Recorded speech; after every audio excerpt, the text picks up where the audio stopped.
ஒரு நவுனினுடைய ஒரு விசேஷன், அதை பற்றின ஒரு சிறப்பையும் அதனுடைய பண்பையும் பற்றி கூறுது. சிறப்பு அப்படின்னா இப்போது அச்சா அப்படின்றது அதனுடைய சிறப்பு, அது பண்பும் தான். ஒரு பையனுடைய அந்த பண்பு, அவன் நல்ல பையன் அப்படின்றது பண்பு.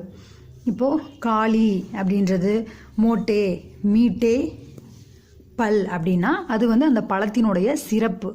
ஸோ சிறப்பு அல்லது பண்பு இவைகளை குறிப்பது பெயர் சொற்கள், பெயர் உரிச்சொற்கள் அல்லது பண்பு சொற்கள், அதாவது விசேஷன் அப்படின்னு அழைக்கப்படுகிறது. ஹிந்தியில் பெயர் உரிச்சொற்களின் எண்ணும் பாலும் அதை சார்ந்து வரும் பெயர் சொற்களின் எண்ணையும் பாலையும் ஒத்து வரும்.